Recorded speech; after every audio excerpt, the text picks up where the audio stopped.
So thanks for joining. Again, I'm Dave Oetken. I'm the director here at the Louisville Small Business Development Center. We're part of one of 13 centers throughout the state of Kentucky, part of the Kentucky Small Business Development Center Network.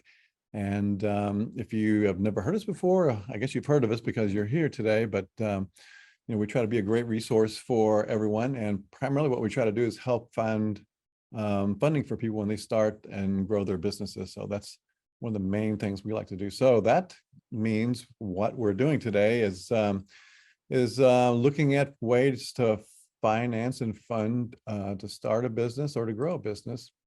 And so we like to call this, if everybody can see that, shaking the money tree. Jen, does that look okay? Yes, looks great. All right, thanks. So with that, we'll just get started. Again, you know me, I'm Dave Oetken. There's my contact info. I'll be happy to help you with anything. Have tons of resources here at the Small Business Development Center. All our services are free, so you can't go wrong there. So please feel free to reach out. And so here's what we're going to talk about today. We just want to talk about the steps for implementing a funding strategy for starting your business or growing your business. And a couple of things I want to just point out first and kind of think about the mindset before you start shaking the money tree is that a couple of things. It's important to realize two things. I'm sorry. Yep. I don't think your screen is advancing. Oh. Sorry. There's your, okay. And thank you, Janet. Thanks. How's that? Okay, so our objective is a couple things that I was just going to point out that when you are thinking about shaking the money tree and looking for some funding, keep in mind that most funding events, whether you're starting or growing your business, often all the money doesn't come from a single source. You might have to find 2 or 3 different sources for the money. That's why you got to keep shaking the tree. And then secondly, think about funding as a process that you may not need all the money on day one.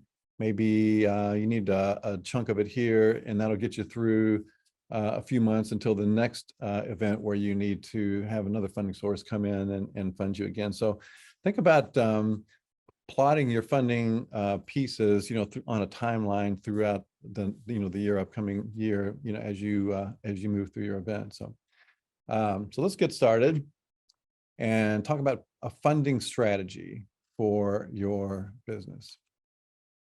And again, if you have any questions or comments, just put them in the chat. We'll be watching the chat. Either I or Janet will try to get to those towards the end or anytime that we see something pop up. So here's the 5 steps to executing a funding strategy for your business. The first one is to understand your sources of funding, where the money is. It's super important on number 2 to determine the amount of funding you need.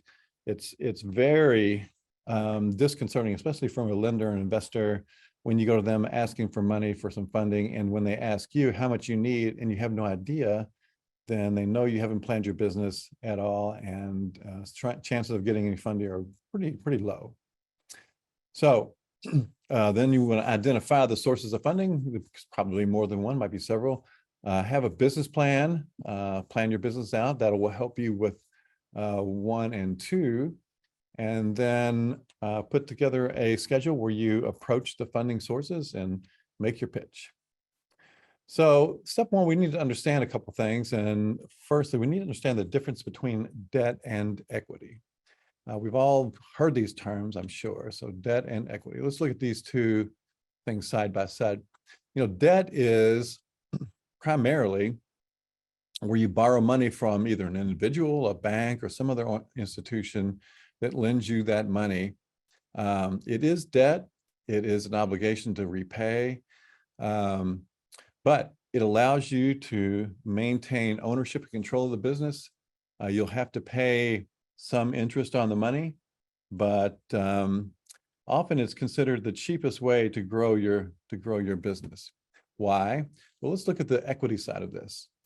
Equity involves investors, and what that means is these investors are actually investing in your business, meaning that they give you money and they're actually buying into your business. They are actually also an owner.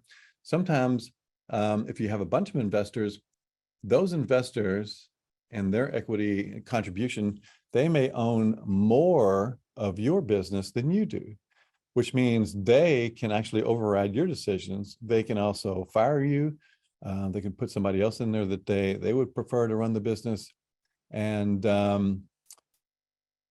it can be kind of a hard thing to manage all these egos and ins and outs with partners like that. The good things about equity is the money is not paid back. It's not a debt. You're bringing on equity investors and shareholders. It also can have huge benefits beyond the money, because often your investors are people that have great contacts in the community or industry knowledge, things like that, that you can tap into for free. So there are some benefits to that. Step two, let's determine the amount of funding needed. And let's take a look at this a little bit in detail. So we use what we call sources and uses statement. I'll show you one in just a second. But when you put this together, you just list, where the sources of cash come, where it's going to come from. So could be money from owner yourself, could be investors, could be even prepayment, collection of accounts receivable. We'll talk about that a little bit. Cash sales, and then we need to list out where all that money is going to go prior to our opening day. So we might buy office expenses, we might have to buy inventory, we might have to pay some loan payments and equipment purchase. This is how, and these things should balance out. So here's an example for a sources and uses statement for a startup company. And so here we see on the left on our sources, the owner has $20,000 of available cash. He needs to use that money to buy equipment and machinery for $50,000. Needs to buy furniture and fixtures for 15, has to buy a new inventory for 5, and needs 6 months of working capital for expenses of $30,000. That's $100,000 total that they need. So you can see right off the bat that there is $100,000 worth or $80,000 shortfall. So where's that money going to come from? That's where we need to identify the funding sources on our step 3, because we've seen how much we need to cover and the difference between our sources and uses. So let's look through some sources here. Always think of those, at the beginning, when you're doing this funding journey, is start with yourself. What personal funds or assets that you have that you bring to the table to get this thing started. Often, you'll have to use some of your own cash, but maybe, it could be other things, but always start with yourself. Then here's some other things, and we'll go through each one of these. Personal funds, the bootstrapping, direct business loans, local, different type of loan programs that are available, lines of credit, SBA loans, we've all heard of that, crowdfunding, and then finally at the top, angel investment. So let's pop through a couple of these. So personal funds is you need to have some skin in the game. This is what most investors, and lenders say, that, despite what you think, most investors even, they won't invest in an idea. We've had plenty of people come to us and say, hey, I need an investor for this idea of this new machine I have. And when you question that person, they haven't done any prototyping or tested out with customers or anything, they just have an idea. Investors don't invest in ideas. They invest in hard things with traction, with things with a track record. So to get to that point, you'll need to invest some of your own money into the business. And it could be, your savings, you tap into home equity or borrow from friends and family. Just a word of warning, if you're borrowing from friends and family, just remember, treat it like a true business deal, and make darn sure you can pay that back, because that's the best way to ruin a great family relationship and a great friendship, is to borrow money from somebody. Credit cards often are used. It's a little sort of risky with high interest rate, but it's done a lot. And then, maybe you have a 401k. You can tap into. There's some ways to use that. or if you have some equities or some stocks or things like that, you can use or liquidate or pledge. But always start with yourself. Often, maybe you have things that are assets. Let's say if you were going to start a handyman business, for example, and I already have a pickup truck and plenty of tools, but that is personal funds in a way, those assets that you're pledging to the business and putting it in there to get started.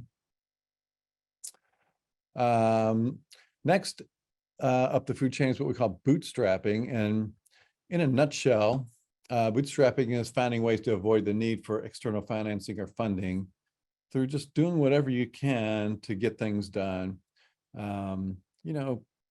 Just figuring out different ways to do things. This is pretty common. It is, it is a way. It's tough, but you'll end up doing this one way or another. There'll be times where you can't access funding. You just need to figure out how to get things done. Here's some examples of that. Just buying, used instead of new equipment. I was working with a restaurant group, and their strategy always was to watch online auctions for restaurant equipment. The restaurants that were going bankrupt and they were auctioning off their equipment, and they would go to these auctions and buy things for pennies on the dollar. Even if they didn't need it, then they would store it in their garage, or they'd find friends of theirs, they could store it in their friend's garage. And they saved tons and tons of money on equipment. When they finally opened a new store, they had everything they needed. So that's one way to do it. Obtaining payments in advance from customers. This is what I like to call the customer funded business. And there's some rules and some lines you can't really cross, but here's an example. So if I was a remodeler and I was going to, redo a kitchen, but I don't really have any money to buy materials to get started, I could ask for a down payment or a deposit from that customer to buy the materials I need to get that job started. So that's a great example of using your customer as a bank to finance your business, to get things going. Often you can do pre-sales or order in advance. That's another great technique. Another technique is what we call vendor financing. So some companies will do this, not all, but it's always worth an ask. For example, if I needed to order, if I was going to sell lawn furniture and I needed to order 50 lawn chairs from a supplier, perhaps I could negotiate some terms with them where I had 30 days to pay. So in essence, I've turned that supplier into a bank because they, in essence, loaned me the money. They gave me the lawn chairs in advance, and I have to pay them in 30 days. So that gives me 30 days to work really, really hard, really, really fast, and try to sell all that lawn furniture, get that money, and then pay that supplier back within the time allotted of 30 days. So it's just like a short-term loan from the vendor. You can also coordinate purchases with other businesses. So you can almost use that as a way to finance. So for example, in the restaurant business, often restaurants will band together and purchase in bulk and then spread it out amongst the different stores, different businesses, save money and use that to, kind of bootstrap things. Leasing equipment and things and vehicles is also a great way to do that, to finance instead of getting cash from an investor or a bank loan. It requires, less of your own funds and could be a little bit more expensive, but it is often an easier way to do it. Just doing whatever you can, sharing office space with other businesses.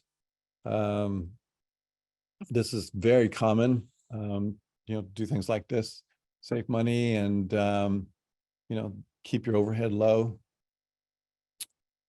If you do move into debt, it's important to understand these 5 C's of financing, and I want to look at these before we talk about some of the loan programs that are available around, because this is what any lender or often an investor will look at before they'll fund you. And if you understand these and are able to be aware of them, so much so that you can, look at yourself and your business and kind of mitigate any negatives before you make the ask on a loan or some investment. Then it'll be a lot easier in the future. But 5Cs of financing is just this framework that especially banks look at prior to making a credit decision with you. So the first one is character.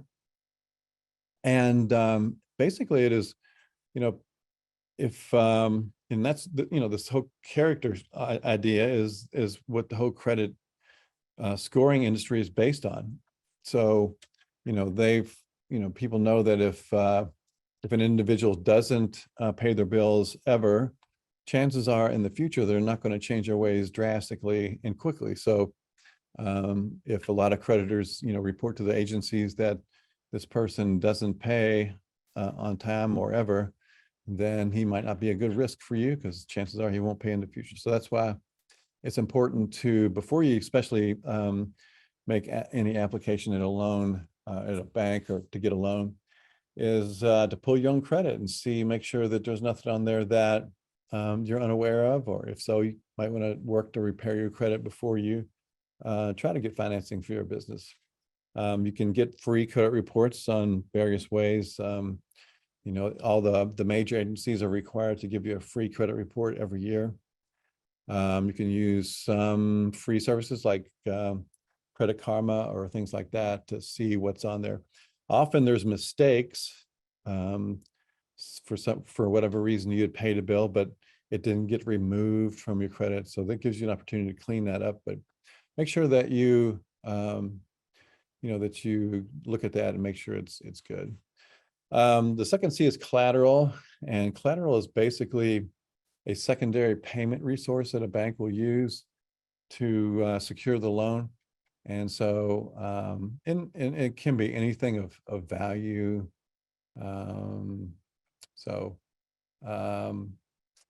The third is capacity. The business needs to have the ability to repay the loan. So if the industry on average doesn't generate a lot of profits or cash, then and you need to borrow a ton of money, it might not be a good idea, even because the business just can't generate enough cash to repay the monthly payments. Third is the conditions. What are the economic conditions going on? Like if the country was in a big recession, would that be a good time to launch a new business? Maybe it is, maybe it isn't, but that's something to consider. Another condition would be the way the loan is structured. Often a shorter term loan is harder to repay and would involve more risk for your business because of cash flow issues.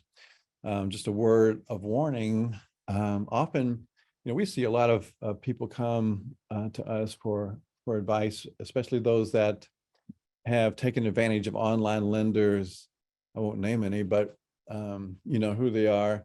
And it's easy to get money out of these guys, but the terms to pay them back are pretty hard. So you might have to repay this some amount, in a year and a half or 2 years at a huge interest rate, sometimes 30%. So your payments are withdrawn from either your credit card, online payments, or directly from your bank account weekly. And so each week, thousands of dollars are going out of your checking account, and it's really hard to keep up with that.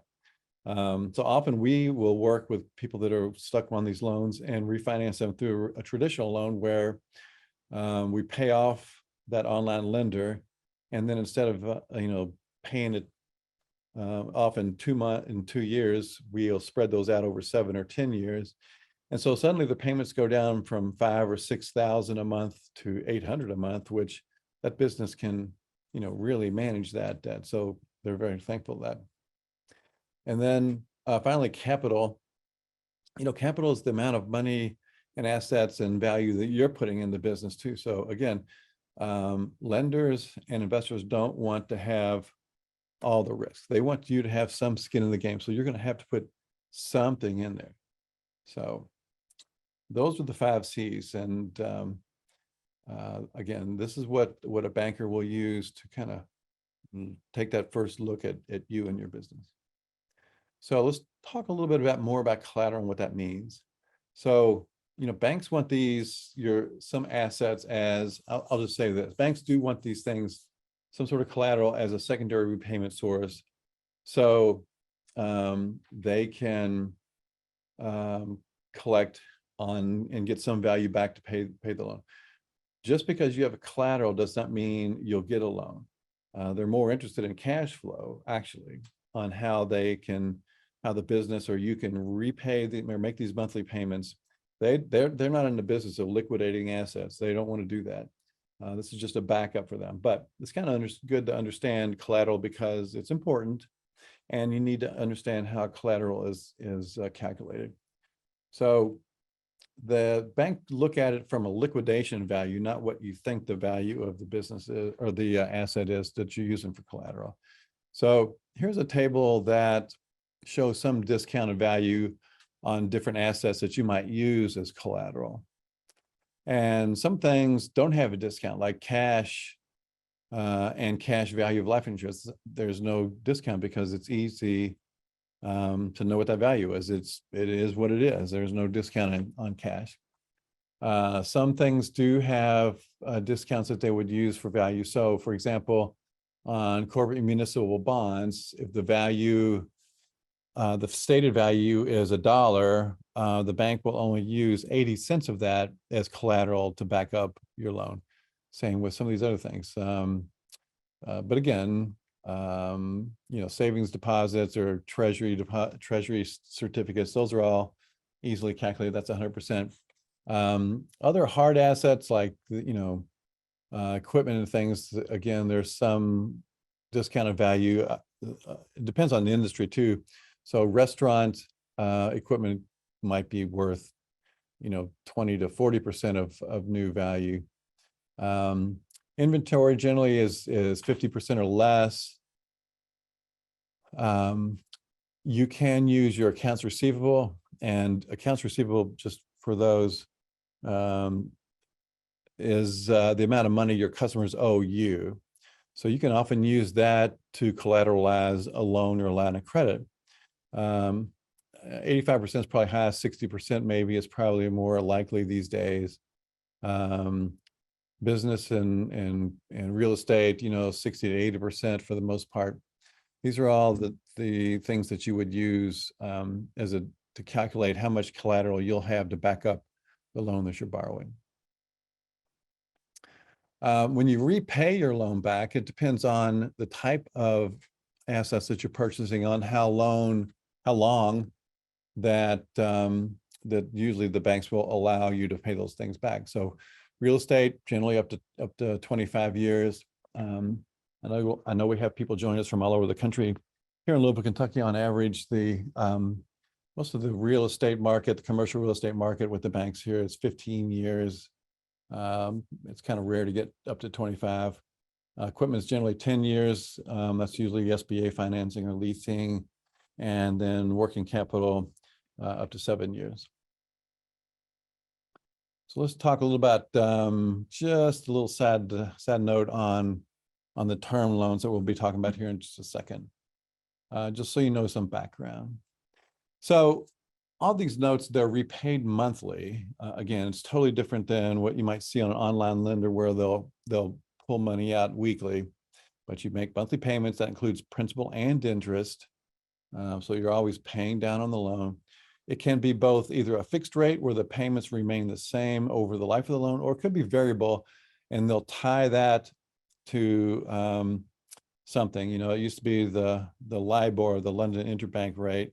That's gone away. They've changed it to, it's called SIBOR. It's something overnight. I'm not sure what it is, but again, those are rates that banks charge each other that fluctuate almost daily. And so that's the bank cost. The bank will add a couple percentage points on top of that. That's what your rate would be. Sometimes a variable rate can be kind of tricky, especially on real estate. What a bank will do is they will they will give you a fixed rate amortized over 15 or 20 years, let's say, but they'll make that loan balloon in 5 years, balloon meaning that you have to pay the full balance off in 5 years. Most banks won't require you to pay that off. They'll just refinance you into another 5-year note that allows them to reset that interest rate, over every 5 years. Some loans you can request, and again, with banks, it is sort of a negotiation.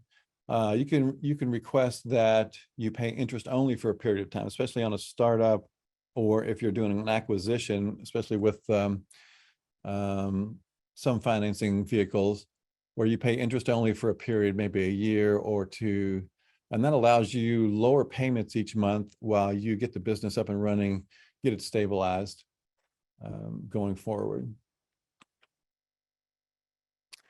So let's talk about direct business loans itself.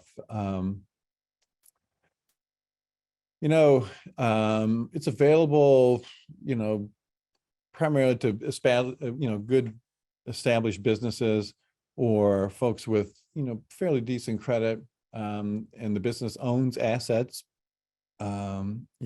equipment or real estate. Credit, again, we're talking about loans here, so a good credit score is important.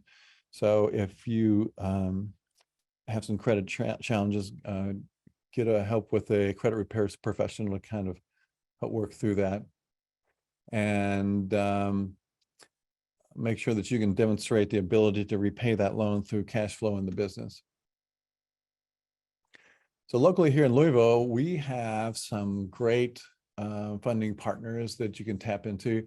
And later on today, we'll send you the replay, and then we'll send you these slides as well, so that you can tap into these live links here. But if you want to, just take your phone out, take a picture of this slide here, so you can have that with you right away if you want to look into some of these funding sources now. But Louisville, the city of Louisville, has a great loan program, and they have some specific programs for different areas of the community. They have different programs for, they have one, what we call the facade loan program. You can borrow up to, I think, $15,000 to repair the front of your building, your business.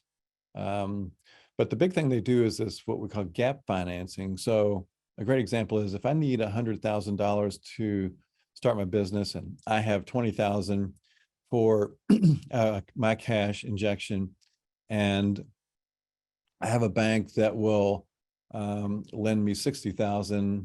That means I have $80,000 and I'm $20,000 short. Well, Metco will lend me what I'm missing as to fill that gap. And while that's important, is another bank won't do that, because that means that the first bank that's given me the $60,000, they are in first position, is what they call. They get paid first on any default, but Metco is willing to stay in second position behind that first lender to fill that gap.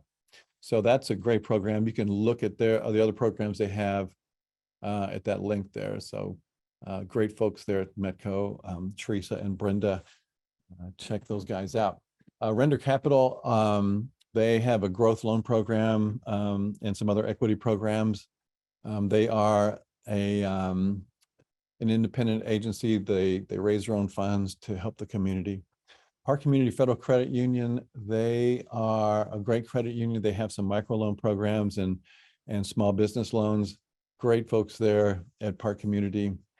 Community Ventures is what's called a CDFI, a Certified Development Investment Corporation. And they have housed 2 SBA programs there, the microloan program, which we'll talk about in a minute, and the 504 loan program. We'll talk about that too in just a second. But Community Ventures is a great group. They also have what they call bond funds, other sources of funding for small businesses. And then El Home also does microloans. They're also another CDFI here in Louisville, but check all of those out. Another way to get funding for your business is a line of credit. I don't know if you've heard of this, but line of credit is an agreement between a bank and a company provide a certain amount of loan money on tap. It's almost like a credit card without the credit, without the plastic.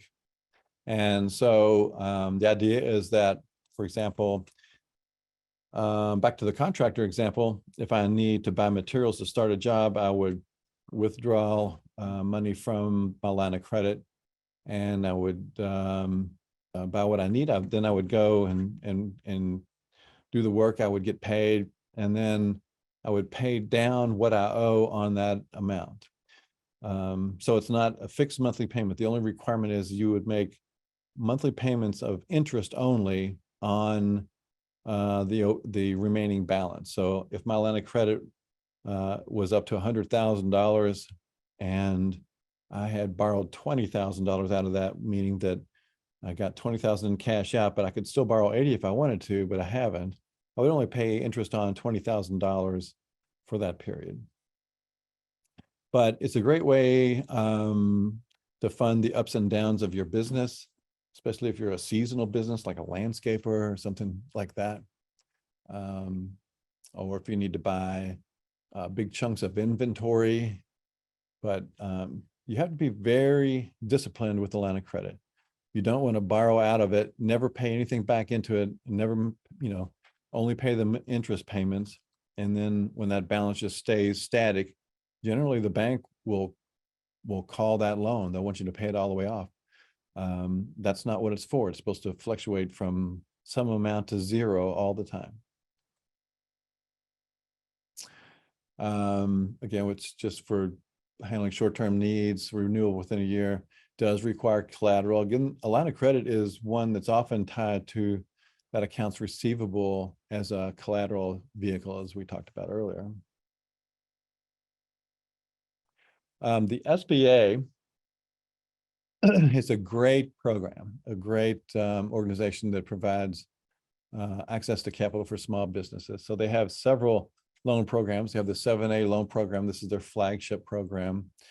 They do the microloan program. Microloans are honestly, between you and me, everyone, are harder to get done than big loans from banks and other lending institutions, because from a banking standpoint, a bank has to work just as hard on a smaller $25,000 loan. They have to do the same amount of work on that as they would a $25 million loan. So of course they want to spend all their time on the bigger loans, and it makes it tough for small businesses that don't need all that much money. Most businesses I've read get started with less than $10,000 in cash. So, but again, if the banks aren't, incentivized to do these microloans, then it is hard on the business community. But some organizations do that, and the SBA helps with these microloans. The SBA also has this 504 loan program we'll talk about in just a second, but it's also a great program for small businesses, especially if you need real estate. So a word about the SBA. The SBA does not lend money, but what it does do, it guarantees the loan to a bank. So what we would do is make application at a bank. The bank would go through all their processes of underwriting the loan and approving the loan. They would submit it for guarantee to the SBA, which means that if for whatever reason, if the borrower defaulted on the loan, the bank could go to the SBA for payment. And so from the banking standpoint, to them, the risk is much less. It's minimal to them because they know they'll get paid, because they know that the federal government's standing behind it. Excuse me. Pardon me. So there. But it still requires the 5 C's. You still have to go through all the banking processes that you would normally have to. But it generally, the idea is to make credit more available to smaller businesses that aren't as bankable.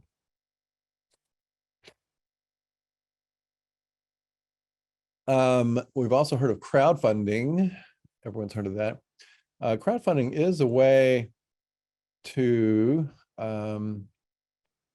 raise funds for your business. And a lot of businesses do this. It can be tough.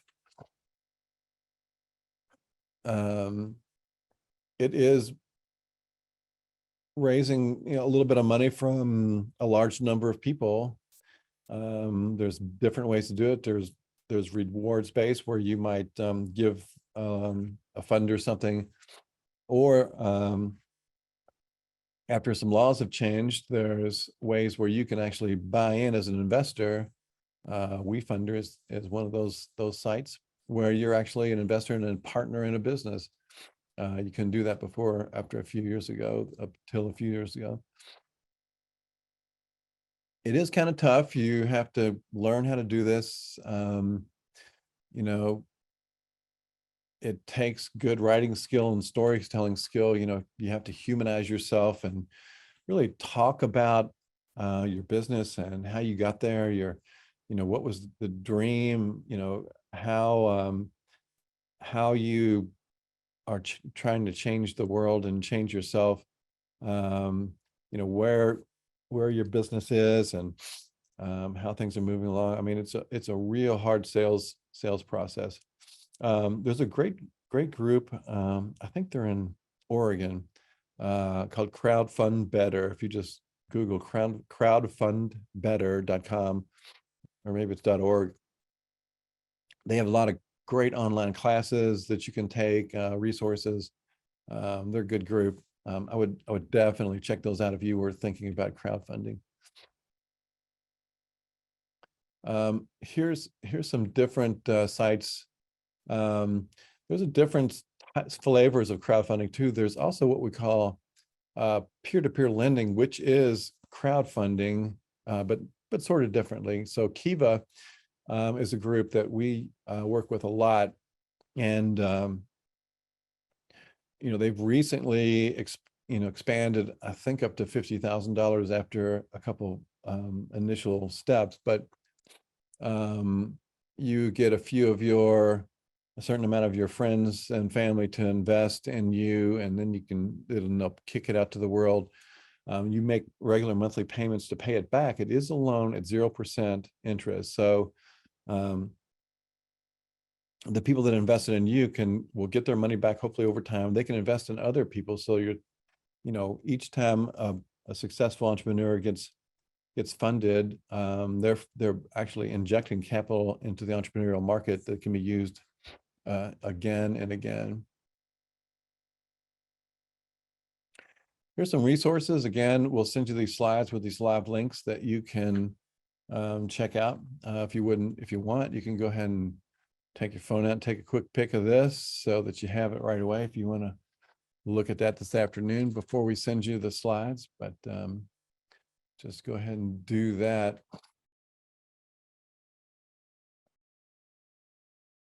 And then lastly, we're going to talk about equity investors, primarily angel investors.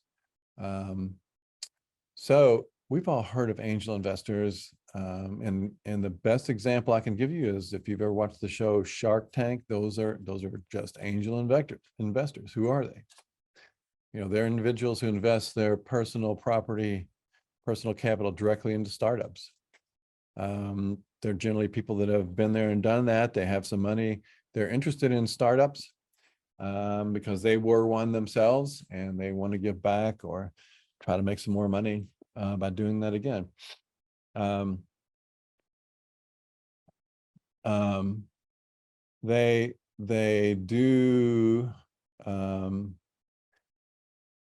They do want certain things. They want a return on your investment. So if you're the only way that they're going to get money out of your business, the only way they're going to get their return on their investment is for you to sell that business. So if you're thinking of starting a business that you want to hand off to your children or grandchildren, probably not going to happen with angel investors. They want you to sell that business so they can cash out, in 3 to 5 to 7 years, so they can get their money back and more. And they want a business that will grow quickly and fast.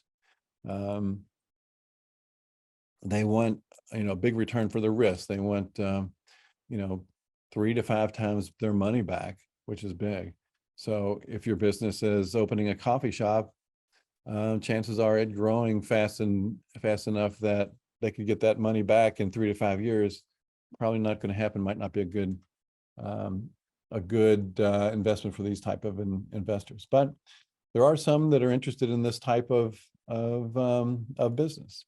So what do you need to do? The most important thing is to have a pitch. This is what we call a pitch, where um, you might have a deck of slides or some other materials where you talk about who you are, the product and service, the problem you're trying to solve, how you're getting traction. The product generally has to be scalable. So back to the coffee shop example, it took Starbucks what 30, 50 years to scale to where it is now. One store at a time from Seattle across the United States and the world. They want that kind of scale within 3 to 5 years. So generally it's a business that can be replicated quickly and cheaply. That's why technology is such an attractive business for them. It's easy to do. They're also interested in the burn rate. So they want to know, burn rate means how much cash does this business eat up each month as it's growing before it really starts making money. So they want to make sure that when they put money into that, they're not just throwing it onto a fire so it just burns away. They want to know that it will get to a point where it'll start generating enough cash where they'll start making money on it. It has to have some sort of value. There's also legal legal hurdles you have to jump through. One of these is a private placement memorandum. There's SEC laws that you have to work through. Check out this site down here, VentureBeat, if you're interested in that. You can use that to get up to speed on some of these things. And then, especially if you're going for traditional financing, step 4 is write a business plan. You'll need a traditional business plan. And there are tons of types of business plans. But, the main thing is especially if you're starting a business, you really need to understand the industry and how to operate.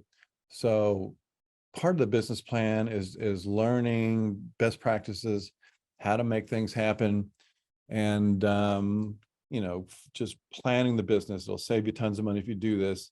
Here's some great resources to investigate different industries. A great way to learn is from other people. So these are some resources that you can use. So your business plan doesn't have to be huge. If you're running a business, let's say you have everything you need. You don't need to go get funding. You don't have to write a giant business plan, but you do need to plan your business. So maybe it's a couple pages where you have some bullet points to things that you need to do. But if you are going to make application to a bank or some other organization like Medco, you'll have to have a fairly traditional business plan. Here's a little outline for that. So you can expand this out a little bit. We can send you an outline that we have if you like. If you want to hit me up with that, I'd be happy to send it to you. But the executive summary is a page or two that summarizes the business. You'll want to write this last. The next, you just want to describe the business, what it is you do, how do you do it,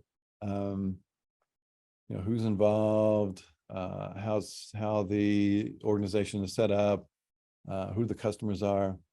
And then the best thing I can describe is like a business plan is a bunch of plans within a plan. So you'll have a plan for marketing. How do you talk to your customers and the budget for that, and how long will that be? You'll have a plan for management. Who's going to run what? How's everything work? Who's in charge? Who does what? Underneath that, you might have an operations plan. So what happens when a customer orders something? What are the steps to get that order fulfilled and get a happy customer. And then finally, a financial plan. This is has to be fairly detailed. This is something that we can really help you with. We have a lot of cool templates that we use with banks that bankers helped develop. So they really like these things.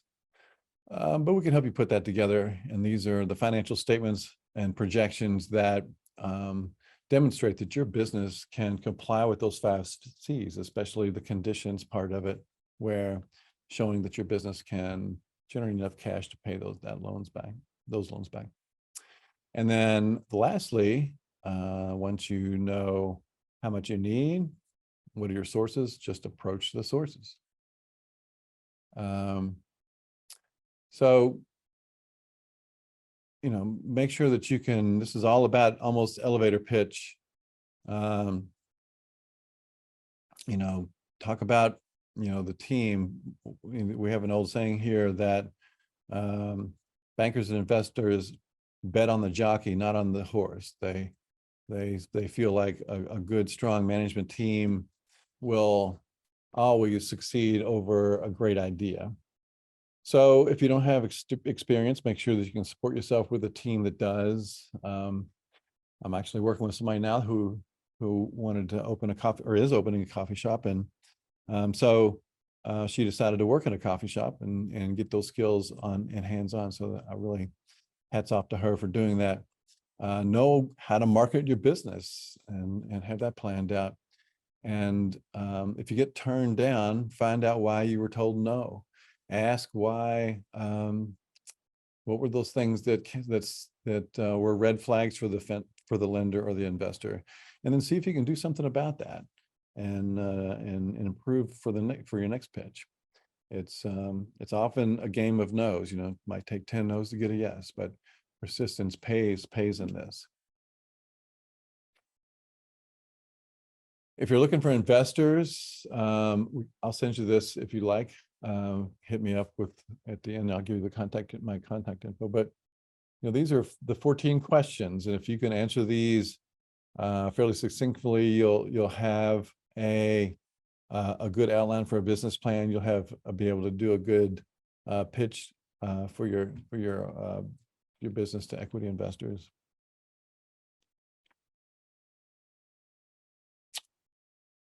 And then lastly, remember that use the funding that's appropriate for your business. Again, there's tons of sources out there. It's just a matter of looking for them. Be willing to commit something on your own. You can't go in there without something, honestly. And then write a business plan to help you. Writing a business plan is the best thing you can do, and can really ensure your success. So that's I can't stress how important that is.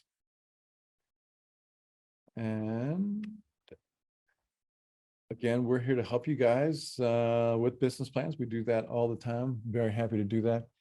That's my email address there. You can hit me up if you want me to send you some of this stuff, or you go to our website at LouisvilleSmallBusiness.com. Up at the top, you'll see a tab called Coach Connect. If you click on that, you can see all the coaches here.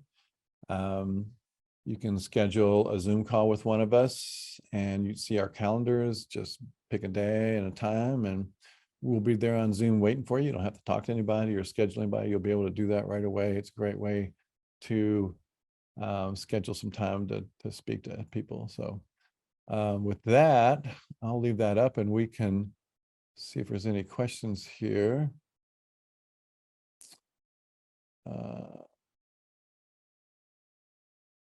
Let's see, Dana, thanks for the bless you. I appreciate that. Let's see.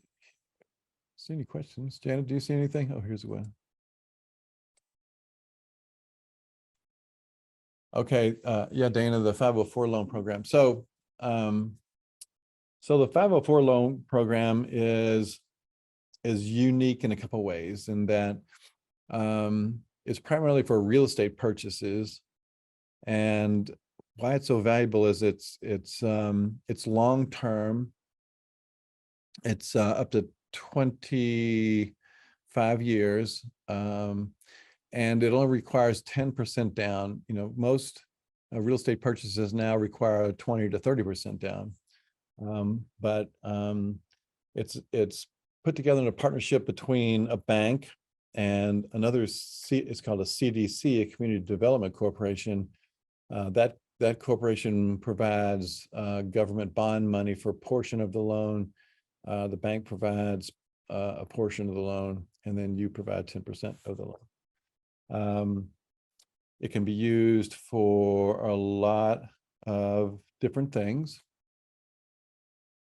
But some of the things that you can't buy with it is you can't use it for working capital. You can't buy inventory with it. It has to be hardest assets. You can buy some equipment, I think, but it primarily needs to be real estate. The real estate also has to be owner occupied, so you can't use it for real estate investing purposes. So your business has to use and occupy at least 51% of the square footage of the property. You can lease out the balance of that. So if you have like a giant warehouse and you need 51% of that, you can lease out the other half of that. So quite a few banks here in Louisville participate in this program. And then Community Ventures and Capital Access Corporation are the two CDCs that do the bond portion of that. So I hope that answers your question, Dana. If you need help with that, you know, be happy to help.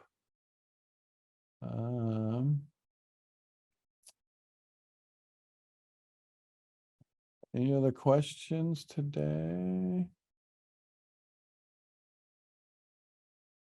I think that's it. Okay. Well, again, everybody, you know, putting together business plans and, you know, loan packages are something we do a lot here at the Louisville Small Business Development Center. And we'd be happy to do that. You know, we last year, I think we helped a bunch of different people get up to, I think it was about $16 million in loans. So we can certainly help you out. So just go to LouisvilleSmallBusiness.com and, you know, connect with one of our coaches. We'd be happy to see what we can do to get your business funded. And so with that, unless somebody pops up, oh, let's see what we got here. Dana says, sounds like a mixed-use commercial building would fall in that category. I would say yes, especially, but again, you have to occupy part of that business. So, of that building, 51% of it to do whatever you do, then you can lease the other part out. I'd be happy to talk to you about that. So, okay. Well, it's great seeing everybody today. Thanks for joining me today. I know it's a great day. It would have been a good day for a walk for lunch. Not a cloud in the sky. I'm looking out the window. So thank you guys for coming, and we'll talk to you on another Toolkit Tuesday. I hope everybody has a happy Thanksgiving. I'm very thankful for everybody, and I'm thankful for you, Janet. You as well, Dave. Thank you. All right. All right. We'll see you guys soon. See you next week. Take care, everyone.